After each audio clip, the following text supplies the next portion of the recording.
Bismillahirrahmanirrahim. Dear Chairman, Honorable Head Teacher, Assistant Head Teacher and my Personal Teachers, Assalamu alaikum. প্রথমে শ্রদ্ধা করে স্মরণ করছি সেই অভূতপূর্ণ দেশপ্রেমিক এবং স্বাধীনতার সংগ্রামকারীদের যাদের আত্মত্যাগের জন্য আমরা আজ এই স্বাধীন বাংলাদেশে দাঁড়িয়ে আছি। আজ সেই 16 ডিসেম্বর সে ঐতিহাসিক স্বাধীনতা ও চূড়ান্ত বিজয়ের দিন, যে দিনের জন্য অপেক্ষা করেছে এদেশের বৈষম্য ও অত্যাচারের আজ সেই 16 ডিসেম্বর অর্জিত হয়েছিল, সেই 16 ডিসেম্বর যেদিন উদিত হয়েছিল বাংলাদেশের সেই স্বাধীনতা। 16 ডিসেম্বর বাঙালি জাতির জীবনে এক অবিস্মরণীয় ও গৌরবময় দিন। 1971 সালের এই দিনে বাংলাদেশের ইতিহাসে যে মহান বিজয় অর্জিত হয়েছিল তা অবিস্মরণীয় ও যুগ যুগ ধরে আমাদের জীবনে প্রেরণা হয়ে থাকবে।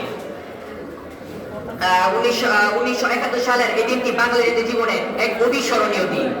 আপনারা সকলেই অবগত যে 1971 সালের 25শে মার্চ কালো রাত্রে পাকিস্তানি হানাদার বাহিনী আমাদের এই দেশের নিরস্ত্র বাঙালিদের উপর নির্মম হামলা চালিয়েছিল।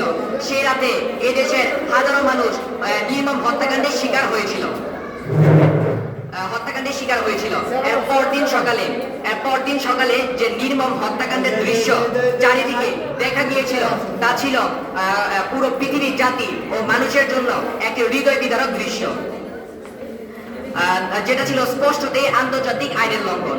It was a clear violation of international law and posed a serious threat to the humanity. কিন্তু পাকিস্তানিরা শুধু ত্রাতেই সীমাবদ্ধ ছিল না, তারা চেয়েছিল আমাদের মাতৃভাষা এবং আমাদের দেশের মানুষের স্বাধীনতা কেড়ে নিতে।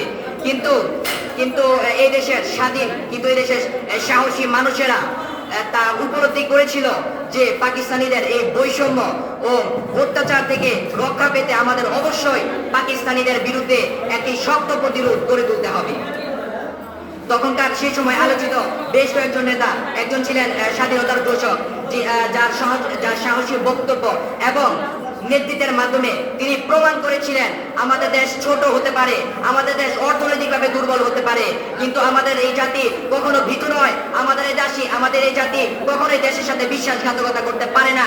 যতক্ষণ পর্যন্ত মহান আল্লাহ তাআলা আমাদের শরীরে হায়াত রেখেছে ততক্ষণ পর্যন্ত আমরা আমাদের মাতৃভূমির 1 ইঞ্চি মাটি পর্যন্ত ছেড়ে যেতে পারবো না,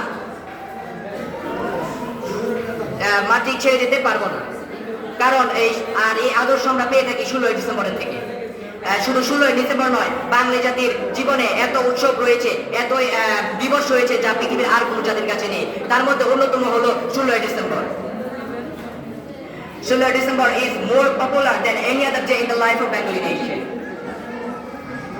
এই দিনটিকে আমরা অবশ্যই শ্রদ্ধা করে স্মরণ করব, কারণ এই দিনটি থেকে আমরা যে উপলব্ধি পেয়েছি তা কখনোই আমরা ভুলতে পারবো